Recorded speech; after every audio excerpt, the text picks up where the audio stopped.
ठीक है बेटा? So let's recall once again what actually rock cycle is, what we have studied. Let's revise. ठीक है? सबसे पहले कल हमने जब आप लोगों को बताया कि डिफरेंट रॉक टाइप्स जो हैं, like how many rock types are there? शाबाश. Which what are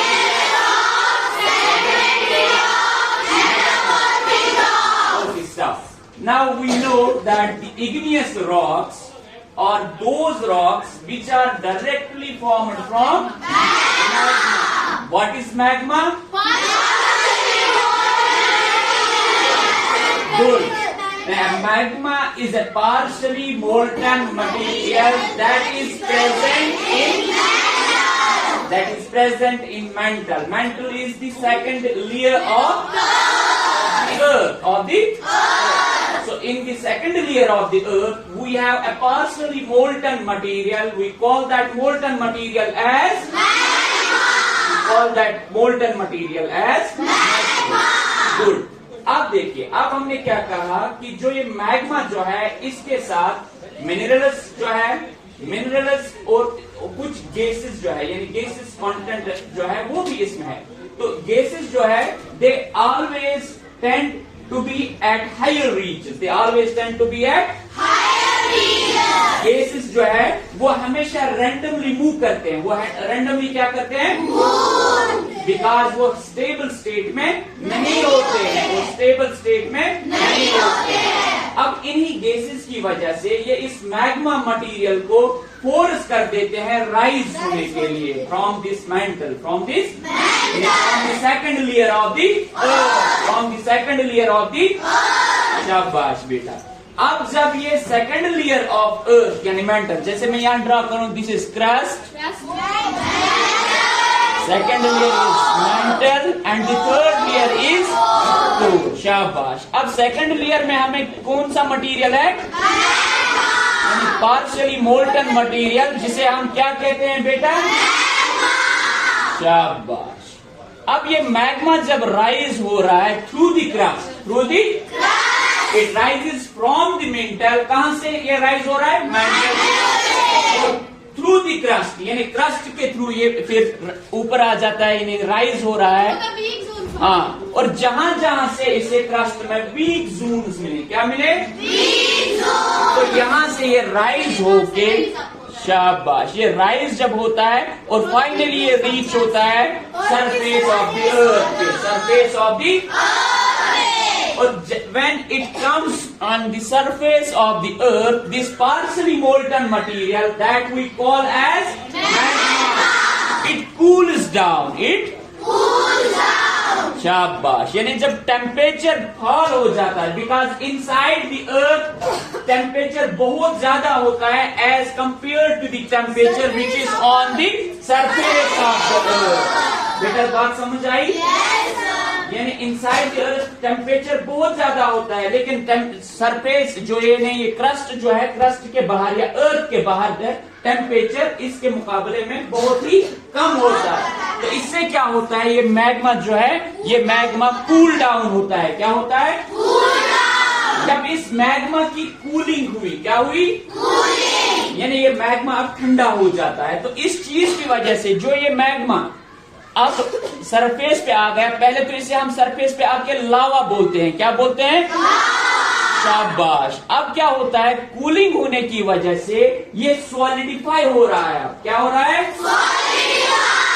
ये अब थोड़ी सी सॉलिड शेप इख्तियार कर रही है. कौन सी शेप इख्तियार कर रही है? और इस प्रोसेस को हम क्या कहते हैं? जब ये सॉलिड शेप इख्तियार कर रही है, इसे हम कहते हैं सॉलिडिफिकेशन. यानी एक तो मैग्मा की एक कूलिंग होती है, शाबाश, और दूसरी बात ये कि इसकी सॉलिडिफिकेशन होती है. तो जब ये मैग्मा कूलिंग, जब इस मैग्मा की कूलिंग हुई और सॉलिडिफिकेशन हुई, तो हमें जो ये लावा जो होता है या जो मैग्मा मटेरियल जो होता है, इससे जो रॉक बनती है, उस रॉक को हम कहते हैं इग्नियस रॉक. उस रॉक को क्या कहते हैं? शाबाश. अब प्राइमरी रॉक्स। गुड। देखो अब इन्हें प्राइमरी रॉक्स भी कहते हैं। इग्नियस रॉक्स को क्या कहते हैं? क्यों बेटा?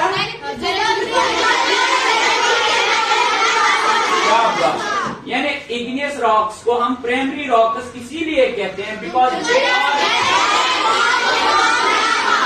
Are the only rock type, this is the only rock type which is directly formed from the, ये वाहिद एक ऐसी रॉक टाइप है जो डायरेक्टली हमें किससे बनती है? बनती कैसे है? ये कूलिंग होने के बाद जब इसकी सॉलिडिफिकेशन। शाबाश। अब देखिए बेटा, अब ये जब मैग्मा मेंटल यानी सेकंड लेयर से, अर्थ की जो सेकंड लेयर है यहां से राइज हुआ, यहां से राइज हुआ। शाबाश। या तो ये सरफेस पे सॉलिडिफाई होगा, कूल डाउन होके ये सॉलिडिफाई होगा, या कुछ यानी with in the earth crust he solidify हो रहा है। डिपेंड्स जो इस मैग्मा में मिनरल्स जो है, ठीक है, उनका मेल्टिंग पॉइंट क्या है, उनका मेल्टिंग पॉइंट क्या है, ठीक है। सो इसी के हिसाब से, मेल्टिंग पॉइंट के हिसाब से ही ये कूल डाउन होके यानी इनकी सॉलिडिफिकेशन होती है। क्या होती है? ऑलरेडी मैंने आप लोगों को ये समझाया कि कैसे मेल्टिंग पॉइंट के हिसाब से ये सॉलिडिफाई हो जाएंगे। पहले कौन सॉलिडिफाई होंगे? अब देख लीजिए, जब बेटा ये मैग्मा सरफेस पे आया, यहां कूल डाउन होके ये सॉलिडिफाई हुआ outside the crust, outside the earth, और हमें इग्नियस रॉक जो मिलती है उसे हम एक स्पेसिफिक नाम दे देते हैं। we call these igneous rocks as we call these igneous rocks as शाबाश। बेटा आपको बात समझ आई? लाइबा जब ये मैग्मा बाहर आ जाता है मेंटल से, यानी ये राइज होता है और क्रस्ट पे पहुंचता है। कहां? यानी क्रस्ट की सरफेस पे, on the earth surface, outside the earth surface. जब ये मैग्मा जो अंदर जमीन के अंदर बहुत ही गर्म होता है, क्या होता है? यानी इसका टेम्परेचर बहुत ज्यादा होता है मैग्मा का, लेकिन जब ये बाहर आ जाता है क्रस्ट पे पहुंचता है, यानी सॉरी सरफेस ऑफ द अर्थ पे पहुंचता है, ये कूल डाउन होता है। बिकॉज सरफेस जो अगर देखेंगे अर्थ की सरफेस जो है वहां बाहर टेम्परेचर जो है सराउंडिंग उसमें वो कम है। क्या है? इससे क्या होता है? इससे ये मैग्मा यानी जिसे अब हम लावा कहते हैं, जब ये बाहर आ जाता है ये कूल डाउन होके सॉलिडिफाई होता है। सॉलिडिफाई मतलब जब ये मोल्टन फॉर्म में था, ना ये सॉलिड स्टेट में था ना ये लिक्विड स्टेट में, somewhat in between solid and liquid, semi solid हम कह सकते हैं, उस स्टेट में था। लेकिन अब जब ये कूल डाउन हो गया तो ये पूरी तरीके से सॉलिडिफाई होता है, ये ठोस शेप इख्तियार करती है। ठीक है, शाबाश। अब जब ये बाहर सॉलिडिफाई हो जाए, क्रस्ट के बाहर अर्थ सरफेस पे, ये लावा या मैग्मा मटेरियल, तो इसे हम कहते हैं, इससे जो रॉक बनती है we call the exclusive igneous. बेटा मैंने एग्जाम्पल भी दी थी कि एक्सक्लूसिव इग्नियस रॉक्स जो है उसकी एग्जाम्पल जो है बेसाल्ट। अब देखो, और जितना टाइम मिलेगा किसी भी रॉक को कूल होने में, ये जो मटेरियल जितना टाइम ज्यादा लेगा कूल डाउन होने में, उतने उसके क्रिस्टल्स अच्छे खासे डेवलप होते हैं, उतने उसके क्रिस्टल्स जो है उनकी शेप अच्छी खासी होती है, वो बड़े बड़े क्रिस्टल्स डेवलप होते हैं। ठीक है, तो इसका मतलब अगर बेसाल्ट जो है, तो बेसाल्ट जो है इसके क्रिस्टल्स जो हैं ये भी एक्सक्लूसिव इग्नियस रॉक्स में ये जो रॉक्स जो होते हैं इनके क्रिस्टल्स अच्छे खासे डेवलप होते हैं, बिकॉज इनको टाइम जो मिलता है, ठीक है, हाँ इनको टाइम मिलता है ये क्रिस्टल फॉर्मेशन के लिए। किसके लिए? क्रिस्टल। शाबाश। उसके बाद हमने कहा अब ये ऐसा ये भी पॉसिबल है, ये कंडीशन भी पॉसिबल है कि जब मैग्मा मेंटल यानी सेकंड लेयर से राइज हुआ थ्रू द क्रस्ट, अब क्रस्ट के अंदर ही within the earth crust ये मैग्मा सॉलिडिफाई होगा, ये मैग्मा यानी यहां भी हमें इग्नियस रॉक्स फिर देखने को मिलेंगे, है ना? तो जो इनसाइड द क्रस्ट जो इग्नियस रॉक्स बनते हैं उन रॉक्स को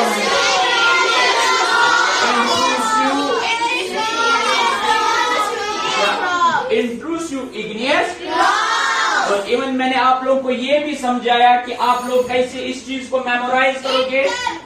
इंट्रूसिव इनसाइड यानी इंट्रूसिव इग्नियस रॉक्स, ऐसी rocks which are formed inside the earth crust, which are formed inside the earth crust. शाबाश। आप देख उसकी एग्जांपल जो है intrusive igneous. And be honest, इतना मैंने पढ़ा है आप लोगों को। शाबाश।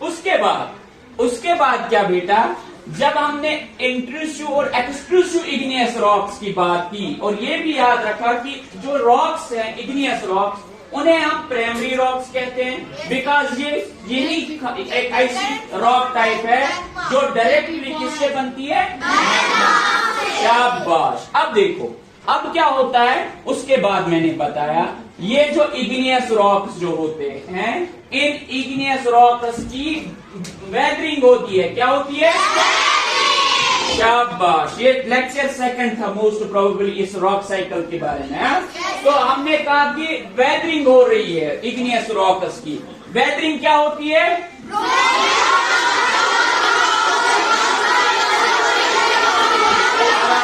आराम से सुनो बेटा, वेदरिंग मीन्स डिसइंटीग्रेशन ऑफ और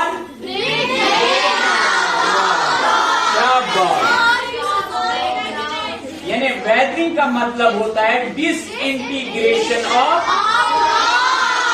या आराम से ब्रेक डाउन ऑफ। शाबाश। जरा stand up.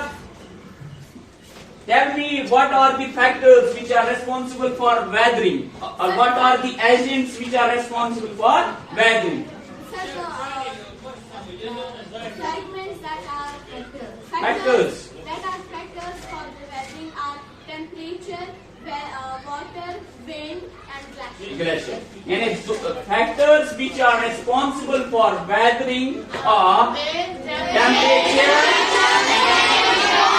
water. Now, tell me how temperature contribute to weathering. Sir, the temperature contributes to the weathering by By expansion and contraction. कि जब ये टेम्परेचर जो है incoming solar radiation rock surface, बेटा जो rocks हमें क्रस्ट के अंदर यानी इंट्रूसिव रॉक्स या एक्सट्रूसिव रॉक्स जो क्रस्ट के बाहर बनी, बिकॉज जो इनकमिंग सोलर रेडिएशन जो है ये पेनिट्रेट होते हैं अर्थ में भी। क्या होते हैं? अर्थ में भी। तो अब क्या होता है, जब सोलर रेडिएशन ये रेडिएशंस किस पे फॉल होते हैं? On the rock surfaces, on the rock surfaces. इससे ये रॉक हीट गेन करती है। क्या करती है? क्या कहेंगे? टेम्परेचर गेन कर रही है। और इस चीज की वजह से ये रॉक सरफेस, ये रॉक मास जो है ये समहाउ एक्सपैंड होती है। क्या होती है? लेकिन क्या हमने कभी इस एक्सपेंशन रॉक मास की एक्सपेंशन को ऑब्जर्व किया है? कर रहे हैं? नहीं। क्यों? Why don't we? Because the rate of expansion is very slow. The rate of expansion is very slow. It takes thousands of years for a rock to expand by 1 centimeter. By 1 centimeter. अब इसीलिए हम इस expansion को क्या experience नहीं कर पा रहे। अब रात को जब टेम्परेचर कूल डाउन फॉल होता है, टेम्परेचर फॉल होता है जब when sun it sets in the evening, तो होता क्या है जब टेम्परेचर कूल ये कम हो जाता है, फॉल डाउन होता है, तो ये रॉक सरफेसेस कूल डाउन होते हैं। क्या होते हैं? या रॉक मासेस जो है ये कूल डाउन होते हैं। तो इससे क्या है, ये फिर से ये एक्सपेंड हुई थी दिन में, तो रात को ये फिर कॉन्ट्रैक्ट हो रही है। या हम कहेंगे जहां पे ये टेम्परेचर कम होगा उस समय ये कॉन्ट्रैक्ट होगी। और ये expansion of rock mass and contraction of rock mass, ये प्रोसेस होती रहती है ऑन एंड अगेन। ठीक है, ऑन एंड अगेन। इससे क्या होता है, इन रॉक सरफेसेस में क्रेक्स डेवलप होते हैं। क्या होता है? जब ये क्रेक्स डेवलप होते हैं तो ये फाइनली डिसइंटीग्रेट होती है रॉक, ये ब्रेक डाउन होती है इसकी, और इसी ब्रेक डाउन को हम कहते हैं बेटा सिट डाउन जरा, शाबाश। उसके बाद हमने कहा कि वेदरिंग के लिए बाकी और भी फैक्टर्स जो है वो भी रेस्पॉन्सिबल है। जैसे हमने कहा action of wind, action of water, action of ये भी रेस्पॉन्सिबल है। और भी कुछ मैंने कहा था, केमिकल फैक्टर, बात समझ आई? केमिकल फैक्टर, जैसे हमने कहा कि हमारे एटमॉस्फेयर में वाटर तो प्रेजेंट है ही, हमारे एटमॉस्फेयर में और क्या प्रेजेंट है? कार्बन डाइऑक्साइड, शाबाश। अगर कभी भी रॉक सरफेस पे मॉइस्चर कंटेंट हो, थोड़ा सा पानी, कुछ मॉइस्चर कंटेंट, तो ये एटमॉस्फेरिक कार्बन डाइऑक्साइड जो है ये इससे वाटर से रिएक्ट करता है, यानी H2O plus CO2, it gives us H2CO3, यानी कार्बोनिक। इस कार्बोनिक एसिड से ये जो एसिड अटैक जो होता है रॉक्स पे, इस चीज की वजह से, इस एसिड अटैक की वजह से भी ये रॉक डिसइंटीग्रेट होती है, ये रॉक की ब्रेक डाउन होती है, उसे क्या कहते हैं? वेदरिंग। अब रही बात, हम फिर से वापस आएंगे, विंड, वाटर और ग्लेशियर्स, विंड, वाटर और ग्लेशियर्स। बेटा आप समझ रहे हो?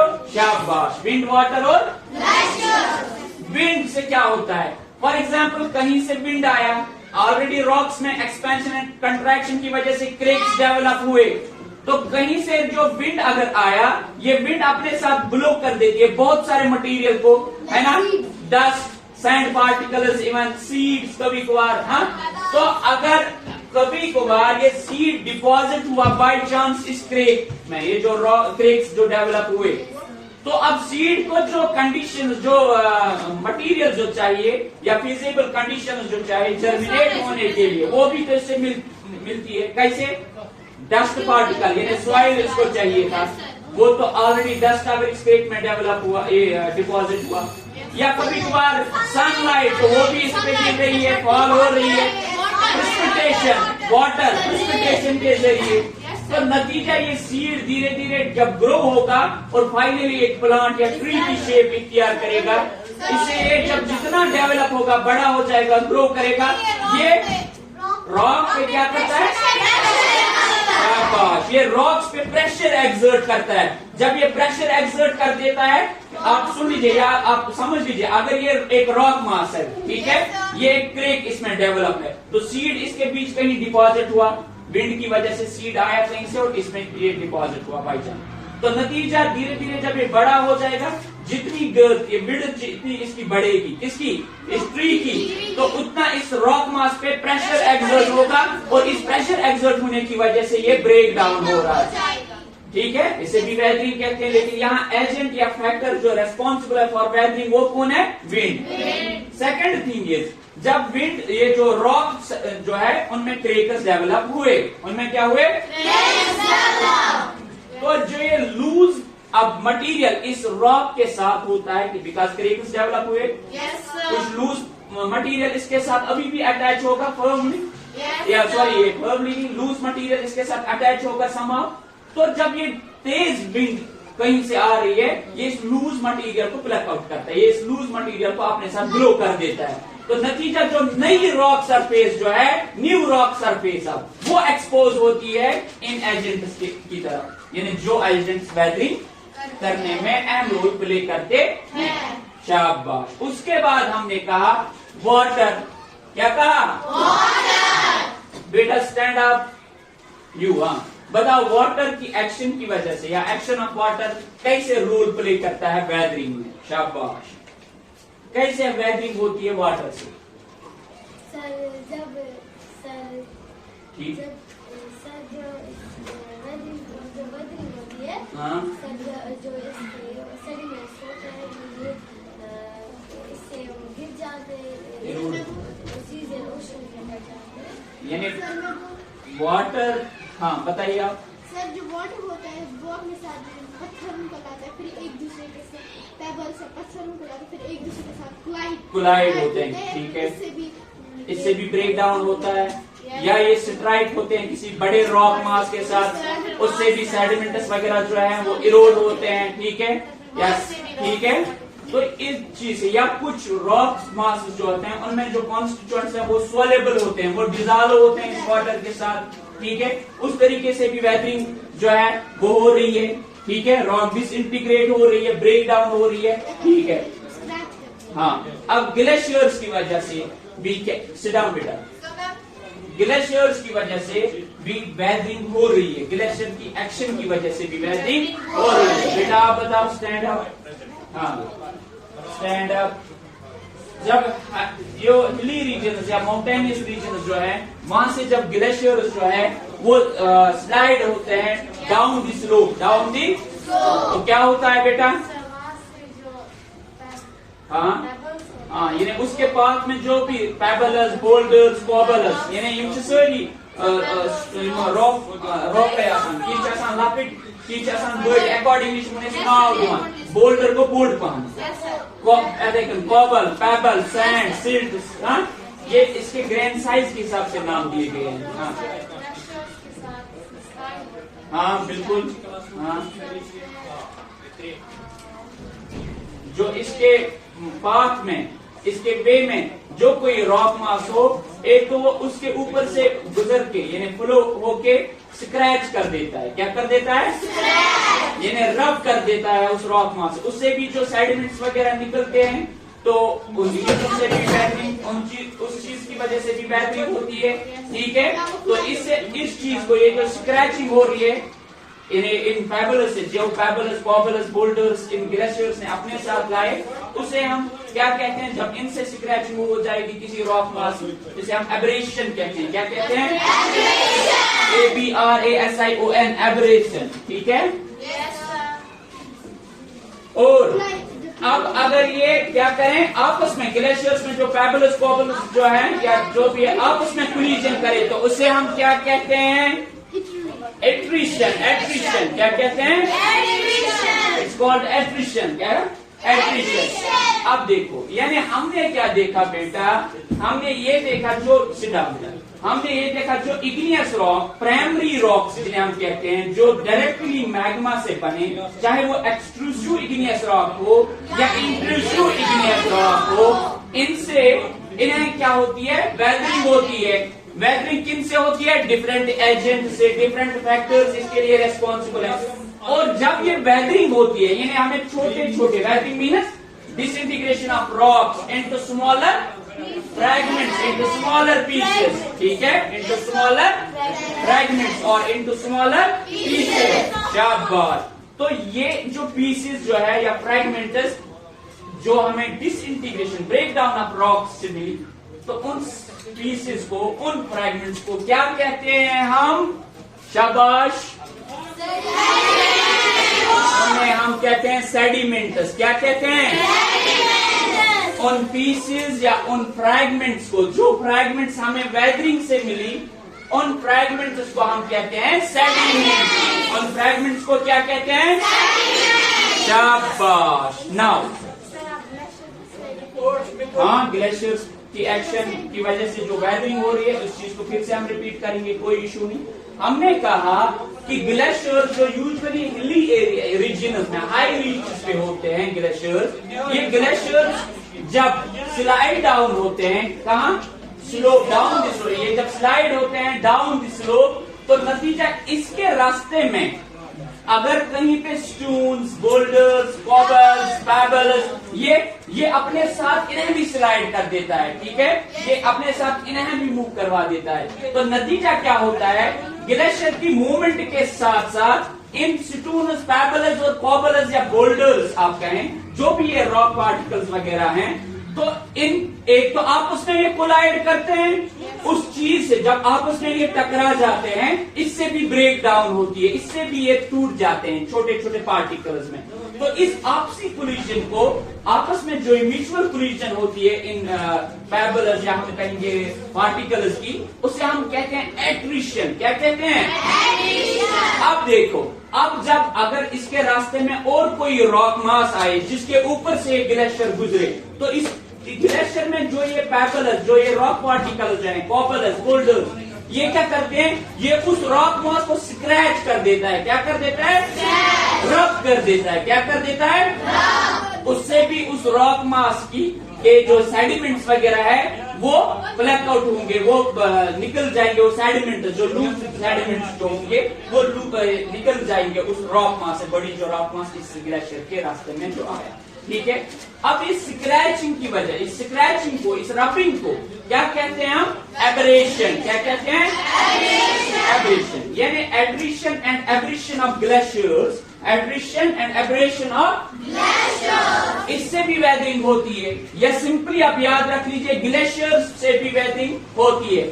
आप एड्रेशन एंड एब्रेशन को स्किप भी कर सकते हो, बट अगर कोई आउट ऑफ द बॉक्स, कोई एक्स्ट्रा ऑर्डिनरी कोई है, तो वो ये पॉइंट्स नोट डाउन करके याद कर सकता है। ठीक है, अब देखो ग्लेशियर्स, हाँ बेटा, attrition means mutual collision of rock particles which are present in the glacier, which are present in the glacier। जब ग्लेशियर्स मूव कर, जब ग्लेशियर में तो ऐसे नहीं, अब ये कोलिजन कब होगी? Mutual collision of rock particles जब ये ग्लेशियर मूव करेगा फ्रॉम these heavy reaches या फ्रॉम स्लोप्स। ठीक है, ये डाउन द स्लोप मूव करेगा because of gravity, because of gravity. ये जो मामूली सा टेम्परेचर, अगर ये सन रेडिएशन, सन के रेज जो है वो ग्लेशियर्स पे पड़े, तो इसमें क्या होता है, अभी तक ये पूरा सॉलिड था, इसमें टेम्परेचर कम था, लेकिन थोड़ा सा टेम्परेचर गेन करने के बाद ये लिक्विड फॉर्म में कन्वर्ट हो जाएगा ये ग्लेशियर थोड़ा सा। तो इसमें जो है, जो फ्रिक्शन जो है वो कम होती है। क्या होती है? फ्रिक्शन जो है वो कम होती है धीरे धीरे। अब ये मूव करेगा डाउन द स्लोप, और ग्रेविटी भी इसे खींच देती है नीचे की तरफ स्लोप। ठीक है, तो नतीजा जब ये नीचे स्लोप, ये मान लीजिए अगर माउंटेन एक है, यहां मैं थोड़ा सा ड्रा करूंगा बोर्ड पे, ये देखो बेटा, ये अगर माउंटेन है, यहाँ पे ये स्लोप है, यहाँ ग्लेशियर है कहीं पे, तो नीचे जो ग्रेविटी जो है वो हमेशा इसको नीचे लाने की, खींचने की कोशिश करेगा। ठीक है, और दूसरी बात, जब इस ग्लेशियर्स पे समर्स में, स्पेशली ये समर्स में जब थोड़ा सा टेम्परेचर जो बढ़ जाता है, तो इन ग्लेशियर्स पे ये सन रेज जब पड़ते हैं तो ये ग्लेशियर ये मेल्ट होना शुरू हो जाता है। नतीजा ये ग्लेशियर जो है ये डाउन द स्लोप मूव कर रहा है, स्लाइड हो रहा है। ठीक है, अब जहां पे इसमें ये, इसके रास्ते में, इसकी पाथ में जो कोई भी पेबल, स्टोन, बोल्डर, कोबल, ठीक है, ये आ जाए, तो जब ये स्लाइड होता है, ये रॉक पार्टिकल्स ये आपस में, बेटा लो सुन लीजिए, ये आपस में कोलिजन करते हैं, टकराते हैं। म्यूचुअल कोलिजन जब इन पार्टिकल्स की होती है, तो इस चीज को हम कहते हैं एट्रिशन। क्या कहते हैं? लेकिन ऐसा भी तो पॉसिबल है कि ग्लेशियर के साथ जो पार्टिकल्स हैं, रॉक मास के छोटे छोटे फ्रैगमेंट्स, ठीक है, वो किसी बड़ी रॉक मास के ऊपर से ये ग्लेशियर गुजरे, है ना, ये ग्लेशियर इसके ऊपर से फ्लो हो जाए, तो इसके ग्लेशियर के साथ में और क्या है, इसमें स्टोन्स, रॉक पार्टिकल्स, लॉग, स्टिविगस वो होंगे ना।